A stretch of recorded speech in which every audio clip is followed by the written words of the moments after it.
வணக்கம் நண்பர்களே, இது உங்கள் வில்லேஜ் டேட்டாபேஸ். ரீசெண்ட் டேஸாக வந்து பார்த்தீங்கன்னா கோவா வீடியோ நம்ம சேனலில் அப்லோட் பண்ணிட்டு இருந்தோம். அதில் நிறைய பேர் கேட்டது என்ன அப்படின்னா, கோவா நாங்கள் போகிறோம் அப்படின்னா எவ்வளோ பட்ஜெட் ஆகும் அப்படின்ற மாதிரி தான் வந்து நிறைய பேர் வந்து கேட்டுட்டு இருந்தாங்க. ஸோ அதுக்கான ஒரு வீடியோ தான் இது.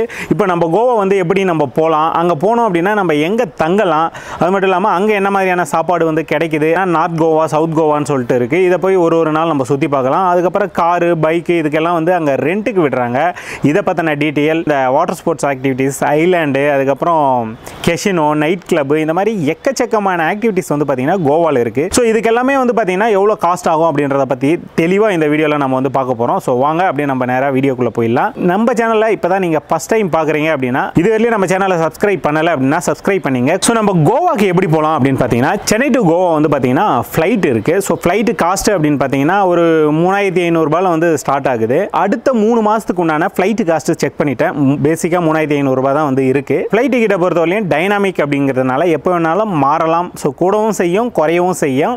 ஸோ நம்ம அதுக்கேற்ற மாதிரி தான் வந்து பார்த்திங்கன்னா செக் பண்ணிகிட்டே இருந்து கரெக்டாக ஒரு 1 மந்த் 2 மந்த் பிஃபோராக வந்து ஃப்ளைட் டிக்கெட்டை புக் பண்ணிட்டோம்னா கொஞ்சம் காஸ்ட்டு கம்மியாக வரும். இல்லை நான் வந்து ஃப்ளைட் எல்லாம் போகல, எனக்கு வந்து இன்னும் பட்ஜெட் கம்மியாக வேணும் அப்படின்னு நினச்சிங்கன்னா அடுத்து வந்து பார்த்திங்கன்னா பஸ் வந்து இருக்குது. ஸோ பஸ்ஸை பொறுத்தவரையும் சென்னையிலேருந்து நம்ம கோவாக்கு டைரெக்டாக ஸ்லீப்பர் கோச் பஸ்ஸே வந்து இருக்குது. ஸோ இதுக்கு எவ்வளோ ஆகும் அப்படின்னு பார்த்தீங்கன்னா ஒரு ஆவரேஜாக 2300 இருந்து வந்து பஸ் எல்லாமே வந்து ஸ்டார்ட் ஆகுது. ஸோ கிட்டத்தட்ட வந்து பார்த்திங்கன்னா நம்ம சென்னை டு கோவா போய் சேர்றதுக்கே வந்து நம்மளுக்கு 20 மணி நேரம் வந்து ஆகும். இல்லை எனக்கு வந்து நியர்பை பெங்களூர் அப்படின்னா நம்ம பெங்களூர் போயிட்டு அங்கேருந்து வந்து நம்ம போகலாம். ஸோ அங்கேருந்து போகிறதுக்கு மினிமம் வந்து ஒரு 1000 1500 வந்து பஸ்ஸு ஸ்டார்ட் ஆகுது. ஸோ பஸ்ஸுமே வந்து பார்த்திங்கன்னா நான் நிறைய டைம் செக் பண்ணிட்டேன், டைனாமிக் பேஸில் வந்து அந்த ரேட்டு சேஞ்ச் ஆகிட்டே இருக்குது. அதனால் பஸ்ஸையும் கொஞ்சம் ப்ரீ பிளானாக நீங்கள் புக் பண்ணிவிட்டு போயிடலாம். ஸோ நம்ம பெங்களூர் டு கோவா போகிறதுக்கு வந்து பார்த்திங்கன்னா ஒரு 12 மணி நேரத்தில் பஸ்ஸில் நம்ம போய் ரீச் பண்ணிடலாம். இல்லை எனக்கு இன்னும் பட்ஜெட்டில் வேணும் அப்படின்னா இருக்கவே இருக்குது ட்ரெயினை பொறுத்தவரையும் சென்னையிலேருந்து கோவாக்கு இப்போ வந்து ட்ரெயின் வந்து டைரக்ட் ட்ரெயின் இல்லை. இருந்தாலும் கோயம்புத்தூர்லேருந்து வந்து கேரளா வழியாக நம்மளுக்கு வந்து ட்ரெயின் வசதி இருக்குது. ஸோ வாஸ்கோட காமாக்கு முன்னாடி மட்கான் அப்படின்னு சொல்லிட்டு ஒரு மிகப்பெரிய ரயில்வே ஸ்டேஷன் இருக்குது. அங்கே வரலையும் போகுது நம்மளுடைய அந்த ட்ரெயின். அப்படியும் இல்லை அப்படின்னா நம்ம பெங்களூர் போயிட்டு பெங்களூர்லேருந்து நம்ம கோவாக்கு ஈஸியாக ட்ரெயினில் வந்து நம்ம போயிட முடியும். அதே மாதிரி இந்த ட்ரெயின் ஃபேர் எவ்வளோ வரும் அப்படின்னு பார்த்தீங்கன்னா மினிமம் வந்து நம்ம ஓப்பன் டிக்கெட் அப்படின்னா ஒரு 250-300 அந்த மாதிரி வரும். இல்லை நம்ம ஸ்லீப்பர் கோச் புக் பண்ணி போகிறோம் அப்படின்னா ஒரு 450 அந்த ரேஞ்சிலேருந்து ஸ்டார்ட் ஆகும். ஸோ பட்ஜெட்டில் வந்து பார்த்தீங்கன்னா நம்ம ட்ரெயின்லேயும் போயிடலாம். ஆனால் குறைஞ்சபட்சம் ஒரு 15 மணி நேரம்னா வந்து ட்ராவல் டைமிங் வந்து ஆகும். ஆனால் ட்ரெயினில் போகிறதுமே உங்களுக்கு அவ்வளோ சூப்பராக இருக்கும். ஸோ போகிற வழியில் அந்த தூத்சாகர் வாட்டர் ஃபால்ஸ் எல்லாமே நம்ம பார்த்துக்கிட்டு கோவா போய் நம்ம ரீச் ஆகிடலாம். ஸோ அப்படி இல்லை என்கிட்ட வந்து கார் இருக்குது, இல்லை பைக் இருக்குது, நம்ம கார் பைக்கில் வந்து போகணும் அப்படின்னு நினச்சிங்கன்னா சென்னை டு கோவா வந்து பார்த்தீங்கன்னா உங்களுக்கு போக ஒரு 900 கிலோமீட்டர், வர ஒரு 900 கிலோமீட்டர், அங்கே சுற்றி பார்க்குறதுக்கு ஒரு 1000-1500 கிலோமீட்டர் அப்படின்னு கூட வச்சுக்கலாம். 3000 கிலோமீட்டர் நீங்கள் வந்து ஒரு தோராயமாக வச்சுக்கிட்டு அதுக்கேற்ற பெட்ரோல் போட்டுட்டு நீங்கள் வந்து தாராளமாக கோவா போய் ஜாலியாக சுற்றி பார்த்துட்டும் வந்துடலாம். இப்போ நம்ம கோவா வந்து நம்ம போய் அங்கே ரீச் ஆகிட்டோம். இப்போ நான் ட்ரெயினில் வந்து பார்த்தீங்கன்னா அங்கே வாஸ்கோட காமா அப்படின்னு சொல்லி ஸ்டேஷன் இருக்குது, அங்கே போயிடுறேன். அங்கேருந்து வந்து நம்ம டாக்ஸியில் போனோம் அப்படின்னா குறைஞ்சபட்சம் 1500 வந்து நம்ம கிட்டேருந்து வாங்குவாங்க.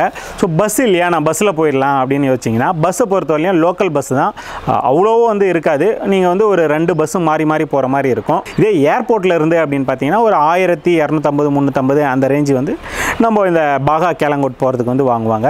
நம்ம எந்த டெஸ்டினேஷன் போகிறோமோ அதுக்கேற்ற மாதிரியான ஃபேர் வந்து அங்கே வந்து வச்சுருப்பாங்க.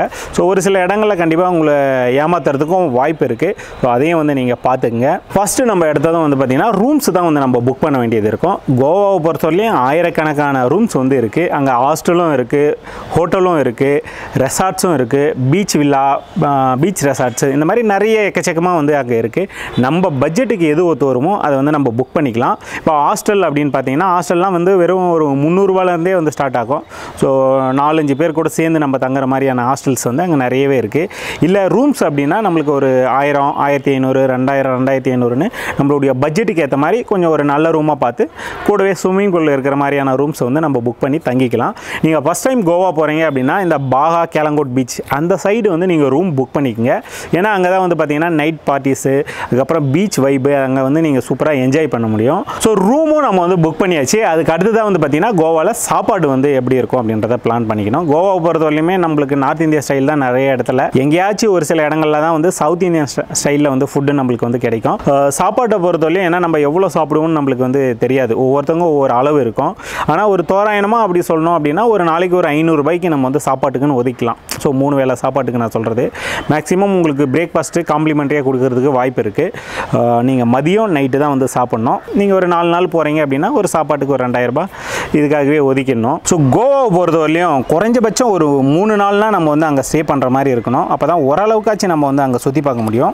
ஸோ ஒரு 3 நைட்டு 4 பகல் அப்படின்னும் போது ஒரு நாள் நார்த் கோவா போய் சுற்றி பார்க்கலாம், இன்னொரு நாள் வந்து சவுத் கோவாவை போய் சுற்றி பார்க்கலாம், அப்புறம் ஒரு நாள் ஐலாண்டு இந்த வாட்டர் ஸ்போர்ட்ஸ் ஆக்டிவிட்டிஸ் இதெல்லாமே வந்து ஜாலியாக விளையாடலாம். நைட்டு டைம் பொறுத்தவரையிலையும் இந்த நைட் கிளப்பு, அதுக்கப்புறம் கெசினோ இது மாதிரியான இடங்களுக்குலாம் நம்ம போய் அங்கே சுற்றி பார்க்கலாம். அதே மாதிரி ஈவினிங் டைமில் அந்த பீச் எல்லாம் போனோம் அப்படின்னா அந்த பீச் வைபே வேறு மாதிரி இருக்கும். இந்த லைட் செட்டிங்கு, மியூசிக்கு, அப்புறம் இந்த கேண்டில் லைட் டின்னரு இது மாதிரியெல்லாம் வந்து சூப்பராக இருக்கும். ஸோ அதையும் நம்ம வந்து என்ஜாய் பண்ணலாம். கோவாவை நம்ம சுற்றி பார்க்கணும் அப்படின்னா பஸ்ஸு, காரு, பைக்கு இந்த 3 ரூட்டில் வந்து நம்ம போய் சுற்றி பார்க்கலாம். ஸோ பஸ்ஸில் எப்படி நம்ம சுற்றி பார்க்குறது அப்படின்னு கேட்டிங்கன்னா பஸ்ஸை பொறுத்தவரையிலையும் கோவா கவர்மெண்ட்டே வந்து பார்த்திங்கன்னா அங்கே டூரிஸ்ட் பஸ்ஸு அப்படின்னு சொல்லிட்டு வந்து ஒன்று விட்டுருக்காங்க. ஸோ அந்த கவர்மெண்ட் பஸ்லேயே நம்ம போய் சுற்றி பார்க்கலாம். இது எங்கே இருக்குது அப்படின்னு பார்த்தீங்கன்னா நீங்கள் ஆன்லைன்லேயே சர்ச் பண்ணலாம் கோவா டூரிஸ்ட் பஸ் அப்படின்ட்டு. இல்லைனா கேலங்கோட் பீச் என்ட்ரன்ஸ்லேயே வந்து பார்த்திங்கன்னா டூரிஸ்ட் ஆஃபீஸ் இருக்குது, அங்கே போய் நம்ம புக் பண்ணி இது பண்ணிக்கலாம். இது வந்து மேக்ஸிமம் ஆன்லைனில் நம்ம புக் பண்ணுற மாதிரி இருக்கும். இதே வந்து ப்ரைவேட் பஸ் வந்து இருக்குது. ஸோ ப்ரைவேட் பஸ்லேயும் வந்து நீங்கள் போய் கோவாவை சுற்றி பார்க்கலாம். ஒரு நாள் நார்த் கோவான்னு சொல்லிட்டு ஒரு 30-40 பேரை பஸ்ஸில் கூட்டிகிட்டு போய் அப்படியே சுற்றி காமிப்பாங்க. ஸோ இதுக்கெல்லாம் எவ்வளோ காஸ்ட் ஆகும் அப்படின்னு பார்த்தீங்கன்னா 300 ரூபா 500 ரூபா அந்த ரேஞ்சுக்கு தான் வந்து காஸ்ட் வரும் ஒரு நாள் நம்ம போய் சுற்றி பார்க்குறதுக்கு. அதுக்கு அடுத்து வந்து பார்த்திங்கன்னா காரு. ஸோ காரை பொறுத்தவரையும் நம்ம டிரைவரோட சேர்த்து போய் ஒரு இடம் சுற்றி பார்க்குறோம் அப்படின்னா ஒரு நாளைக்கு ஒரு 2500 ரூபா அந்த ரேஞ்சுக்கு வந்து வாங்குவாங்க நீங்கள் எடுக்கிற காரை பொறுத்து. அதில் வந்து ஒரு 4 பேர் 5 பேர் நம்ம போய் ஜாலியாக சுற்றி பார்த்துடலாம். இல்லை கார் எனக்கு ரெண்ட்டுக்கு வேணும் அப்படின்னா ஒரு நாளைக்கு வந்து பேசிக் சொல்கிறேன் நான் 1200 ரூபாலேருந்து ஸ்டார்ட் ஆகும். நீங்கள் எடுக்கிற காரை பொறுத்து இன்னும் ரேட்டு கூட வரும். 100-1000 ரூபாய்க்கு வந்து நம்ம பெட்ரோல் போடுற மாதிரி இருக்கும். பேசிக் கார் எடுத்துக்கிறோம் அப்படின்னா ஒரு குறைஞ்சது ஒரு 2000 ரூபாய் ஆகும் ஒரு நாளைக்கு. அதே மாதிரி பைக் ரெண்ட்டுக்கு அப்படின்னு பார்த்தீங்கன்னா பேசிக்காக 350லேருந்து இருக்குது, 400, 500, 600 அந்த மாதிரி பைக்குக்கு ஏற்ற மாதிரி இருக்குது. ஒரு 300 ரூபா நம்ம பெட்ரோல் போட்டு ஒரு நாளெல்லாம் சுற்றுறோம் அப்படின்னாலும் சரி நம்மளுக்கு வந்து ஒரு 650, 700 அந்த ரேஞ்சுக்கு வந்து பைக் ரெண்ட் வந்து நம்ம முடிச்சிடலாம். காரு, பைக்கு இதை ரெண்ட் எடுக்கிறதுல ஒரு பிரச்சனை இருக்குது. காரு, பைக்கு வந்து நம்ம ரெண்ட்டுக்கு எடுக்கிறது என்னென்னா அங்கங்கே போலீஸ் வந்து இருப்பாங்க. ஸோ அவங்களுக்கு வந்து நம்ம பே பண்ணுற மாதிரி இருக்கும். அப்படி இல்லைனா வந்து சேஃபாக நம்ம வண்டி ஓட்டிகிட்டு போயிட்டு ரிட்டன் ஓட்டிகிட்டு வரணும், அது ஒரு ப்ராப்ளம் வந்து இருக்குது. கூடவே வந்து பார்த்திங்கன்னா இந்த நோ பார்க்கிங் எதுன்னு நம்ம தெரியாமல் வண்டி நிறுத்திட்டு போயிட்டோம்னாலும் நம்ம காரையோ இல்லை பைக்கையோ வந்து கட்டி இழுத்துட்டு போயிடுவாங்க. ஸோ அதை வெளியே எடுத்து கொடுக்குற வரையிலும் நம்ம பொறுப்பு தான். அதுக்கான அமௌண்ட்டும் நம்ம தான் வந்து பே பண்ணணும். சப்போஸ் வண்டி ஏதோ ஒரு டேமேஜ் ஆகிடுது அப்படின்னா அதுக்கும் நம்ம தான் வந்து பே பண்ணுற மாதிரி இருக்கும். ஸோ இதெல்லாமே வந்து மனசில் வச்சுக்கோங்க. இந்த ப்ராப்ளத்தெல்லாம் நான் சமாளிச்சுக்குவேன் அப்படின்னா தாராளமாக அங்கே பைக், கார் ரெண்ட் எடுத்துகிட்டு ஜாலியாக நம்ம எல்லா இடத்தையும் போய் நம்ம சுற்றி பார்க்கலாம். இது வந்து பார்த்திங்கன்னா நார்த் கோவா ஒரு நாள், சவுத் கோவா ஒரு நாள் வந்து நம்ம காரோ பைக்லேயோ போய் சுற்றி பார்க்கலாம். அதே மாதிரி வந்து பார்த்திங்கன்னா இதை தவிர்த்து அங்கே ஐலாண்ட் ட்ரிப்பு அப்படின்னு ஒன்று இருக்குது, வாட்டர் ஸ்போர்ட்ஸ் ஆக்டிவிட்டீஸ் அந்த மாதிரி வந்து இருக்குது. ஸோ இதுக்கெல்லாம் எவ்வளோ செலவாகும் அப்படின்னு பார்த்தீங்கன்னா குறைஞ்சபட்சம் ஒரு 2000-2500 ரூபா வந்து நம்மளுக்கு வாங்குவாங்க. ஒரு ஃபுல் டே வந்து இல்லை ஆஃப் டே வந்து நம்மளை கூட்டிகிட்டு போயிட்டு அங்கே ஐலாண்டை சுற்றி காமிச்சிட்டு வாட்டர் ஸ்போர்ட்ஸ் ஆக்டிவிட்டீஸ் எல்லாம் வந்து இது பண்ணிவிட்டு மதிய லஞ்சு, ஸோ ஒரு 2 ட்ரிங்க்ஸு இந்த மாதிரியெல்லாம் வந்து நம்மளுக்கு கொடுப்பாங்க. இதுவும் ஒரு ஆக்டிவிட்டீஸ் இருக்குது, இதையும் வந்து நம்ம என்ஜாய் பண்ணலாம். நைட் டைமில் அப்படின்னு பார்த்தீங்கன்னா கெசினோ வந்து இருக்குது. ஸோ கெசினோவை பொறுத்தவரையிலும் நிறைய க்ரூஸ் அங்கே வந்து இருக்கும். ஒவ்வொரு க்ரூஸ்க்கும் ஒவ்வொரு ரேட்டு ப்ளஸ் ரூல்ஸ் வந்து வச்சுருப்பாங்க. வீக்கெண்டு, வீக் டேஸ்ன்னு சொல்லிட்டு தான் வந்து நம்ம கிட்ட வந்து காஸ்ட் வாங்குவாங்க. சப்போஸ் நம்ம வீக் எண்டில் போகிறோம் அப்படின்னா 2500 ரூபா to 3500 ரூபா நம்ம காஸ்ட் வரும். இதே வீக் டேஸில் போனால் 1000 ரூபாயிலேருந்து 2000 ரூபாய்க்குள்ளே நம்மளுக்கு வந்து முடிஞ்சிடும். இப்போ நான் வந்து பார்த்தீங்கன்னா எனக்கு சரக்கு எல்லாம் வேணாம் அப்படின்னா பேசிக்காக ஒரு 1000 ரூபாய் கொடுத்து என்ட்ரி நம்ம உள்ளே போய் அந்த கெசினோவெல்லாம் சுற்றி பார்த்துட்டு சாப்பிட்டு வந்துடலாம். இல்லை நான் வந்து ட்ரிங்க்ஸ் அடிப்பேன் அப்படின்னா ஒரு 1500 ரூபா 2000 ரூபா அந்த என்ட்ரி எடுத்துகிட்டு நம்ம உள்ளே போய் அன்லிமிட்டடாக ட்ரிங்க்ஸு, சாப்பாடு இதெல்லாமே எடுத்துக்கலாம். கூடவே வந்து கூப்பன் கொடுத்துருவாங்க. நம்ம வந்து அங்கே போய் சீட் ஆடுறதுக்கான கூப்பன் வந்து கொடுத்துருவாங்க. ஸோ இந்த கெசினோ போகிறதுல ஒரு மிகப்பெரிய பிரச்சனை என்னென்னா நிறைய பேர் வந்து பார்த்திங்கன்னா அவங்க ஒரு 500 ரூபாய்க்கு கூப்பன் தராங்கன்னா அதை வச்சு போய் விளையாடுவாங்க. ஒரு இன்ட்ரெஸ்ட் வந்தோடனே அவங்க காசு கொடுத்து டோக்கன் வாங்கி திரும்ப விளையாடி அங்கே பணத்தை ஏமாந்துட்டு தான் வந்து வருவாங்க. போகிற எல்லாருமே வந்து ஜெயிச்சுட்டு வந்துடுவாங்க அப்படின்னு கேட்டிங்கன்னா கண்டிப்பாக இல்லை. ஸோ அந்த மாதிரியான இடத்துல இந்த மாதிரி ஃப்ரீ கூப்பனை வச்சு விளையாடிட்டு நம்ம வந்து அங்கேருந்து வெளியே வந்துக்கிட்டே இருந்தோம். ஸோ அதே மாதிரி வந்து பார்த்திங்கன்னா நைட் கிளப் வந்து நம்ம போகலாம். கோவாவை பொறுத்தவரையிலையும் நைட் கிளப்பு, இந்த பார்ட்டி, பப்பு இதை என்ஜாய் பண்ணுறது பார்க்குறதுக்காகவே பல பேர் அங்கே வந்து போகிறாங்க. கோவாவை பகலில் பார்க்குறதுக்கும் நைட்டில் பார்க்குறதுக்கும் வந்து பார்த்திங்கன்னா வேறு மாதிரி ஒரு வைப் வந்து உங்களுக்கு கிடைக்கும். கோவாவில் டூரிஸ்ட் எல்லாமே வந்து பகலில் சுற்றிட்டு இருந்தாங்கன்னா அங்கே லோக்கல் பீப்புள் எல்லாமே வந்து நைட்டில் தான் வெளியே சுற்றுவாங்கன்னா நீங்கள் பார்த்துங்க. பாகா பீச்சில் வந்து பார்த்திங்கன்னா ஒரு தெருவே இருக்குது. அதனால தான் வந்து நான் பாகா கேலங்கோட் இந்த சைடு ரூம் எடுத்து தங்கினீங்கன்னா நைட்டில் நீங்கள் போயிட்டு வரதுக்கு ஈஸியாக இருக்கும் அப்படின்ற மாதிரி வந்து நான் சொன்னேன். நைட் கிளப்பை பொறுத்தவரையும் மினிமம் 500 ரூபாயிலேருந்தே இருக்குது. 5000 10,000 இருக்கக்கூடிய நைட் கிளப்பெல்லாம் கூட வந்து இருக்குது. நம்ம வந்து ஒரு பேசிக்காக ஒரு 500 ரூபாய் 1000 ரூபாய் இருக்கக்கூடிய நைட் கிளப்பு போயிட்டு ஒரு நைட் ஃபுல்லாக ஜாலியாக என்ஜாய் பண்ணிவிட்டு அங்கேருந்து நம்ம வந்து வந்துடலாம். ஸோ கோவாவை பொறுத்தவரையும் எக்கச்சக்கமான பீச் வந்து அங்கே வந்து இருக்குது. எல்லா பீச்சையும் போய் நம்மளால் சுற்றி பார்த்துட முடியுமா அப்படின்னு கேட்டிங்கன்னா கண்டிப்பாக முடியாது. ஒரு சில பீச் மட்டும்தான் நம்மளால் போய் சுற்றி பார்க்க முடியும். ஏன் சொல்கிறேன் அப்படின்னா நம்ம போகிறதே வந்து 3 நைட்டு ஒரு 4 பகல் அந்த மாதிரி தான் வந்து நம்ம போவோம். ஆனால் அங்கே ஒரு மாதம் தங்கினாலுமே நம்ம சுற்றி பார்க்கறதுக்கு ஏக்கச்சக்கமான இடங்கள் வந்து அந்த இடத்துல இருக்குது. அதே மாதிரி கோவாவை பொறுத்தவரையும் ஹிஸ்டாரிக்கல் பிளேஸ்ன்னு சொல்லுவாங்க இல்லையா, அந்த மாதிரியான இடங்கள் அங்கே எக்கச்சக்கமாக இருக்குது. அந்த கோட்டைகள், சர்ச்சு, இந்த மாதிரியான அந்த பழங்கால இடங்கள்னு சொல்லுவாங்க இல்லையா, ஸோ அந்த மாதிரியான இடங்களும் அங்கே நிறையவே இருக்குது. இதை தவிர்த்து அப்படின்னு பார்த்தோம்னா நம்ம தமிழ் சினிமாவில் ஏகப்பட்ட இடங்களை வந்து நம்ம பார்த்துருப்போம். ஸோ அந்த இடங்கள் எல்லாமே வந்து பார்த்திங்கன்னா கோவாவில் தான் வந்து இருக்குது. ஸோ நிறைய தமிழ் படங்கள் இந்த கோவாவில் வந்து ஷூட் பண்ணியிருப்பாங்க. ஸோ அதே மாதிரி வந்து பார்த்திங்கன்னா கோவாவில் வந்து நிறைய பேர் போனால் ஏமாற்றுவாங்க அப்படின்ற ஒரு தாட் வந்து இருக்குது. ஸோ கண்டிப்பாக வந்து நிறைய பேருக்கு ஏமாந்த அனுபவமும் இருக்குது. ஸோ அதுக்காக மற்றவங்க ஏமாற்றுவாங்க அப்படின்றதுக்கோசரம் நம்ம கோவா போகிறத வந்து தவிர்த்துடக்கூடாது. அங்கே ஏமாறாமல் நம்ம வந்து ஒன்றுக்கு டபுள் செக் பண்ணிவிட்டு அதை வந்து கன்ஃபார்ம் பண்ணணும். சப்போஸ் நீங்கள் நைட் கிளப் போகிறீங்க அப்படின்னா உங்கள்கிட்ட வந்து யாராச்சும் நைட் கிளப் நான் கூட்டிகிட்டு போகிறேன், இல்லை மசாஜ் கூட்டிகிட்டு போகிறேன், வேறு எதனா வேணுமா, அந்த மாதிரிலாம் கூட வந்து ஏமாற்றுவாங்க. ஸோ அந்த மாதிரியான இடங்கள்லாம் கொஞ்சம் உஷாராக இருக்கணும். நீங்கள் டபுள் கிராஸ் பண்ணிவிட்டு அதுக்கப்புறமா நீங்கள் வந்து அவங்க சொல்கிறத வந்து நம்புங்க. கோவாவில் பப்ளிக் பிளேஸில் வந்து பார்த்திங்கன்னா சரக்கு தம் அடிக்கிறதுலாம் வந்து இப்போ தடை பண்ணியிருக்காங்க. பீச்செல்லாம் வந்து பார்த்திங்கன்னா அந்த டிஜே பார்ட்டி இதெல்லாம் வந்து நைட்டு 10 மணிக்கு மேலே போடக்கூடாது அப்படின்ற மாதிரி ஒரு ரூல்ஸும் வந்து கொண்டு வந்திருக்காங்க. ஸோ அதையும் வந்து நீங்கள் வந்து பார்த்துங்க. ஸோ நான் வந்து பார்த்திங்கன்னா கோவா நம்ம போனோம் அப்படின்னா காரு, பைக்கு இதெல்லாம் ரெண்ட்டுக்கு எவ்வளோ ஆகும், அங்கே சுற்றி பார்க்குறதுக்கு எவ்வளோ ஆகும், இந்த ஐலாண்டு ட்ரிப்புக்கு, கெஷினோக்கு, நைட் கிளப்புக்கு இதுக்கெல்லாமே எவ்வளோ ஆகும் அப்படின்றது தனித்தனியாக வந்து சொல்லிட்டேன்.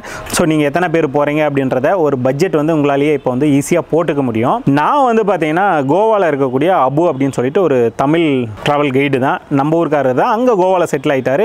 ஸோ அவர் மூலமாக தான் வந்து நான் போயிருந்தேன். 5000லேருந்து 12,000 ரூபாய் பேக்கேஜ் வந்து வச்சுட்டு இருக்காரு. ஸோ அவரும் வந்து பார்த்தீங்கன்னா எல்லாமே, அதாவது நம்ம அங்கே போயிடுறோம் அப்படின்னா அங்கேருந்து நம்மளுடைய பேக்கேஜ் வந்து ஸ்டார்ட் ஆகும். நம்மளுக்கு ஸ்டே, காலையில் பிரேக்ஃபாஸ்ட்டு, நைட்டு டின்னரு, இந்த நார்த் கோவா சவுத் கோவான்னு சொல்லிட்டு அவரே கார் ஏற்பாடு பண்ணி நம்மளை சுற்றி காமிச்சிடுறாரு.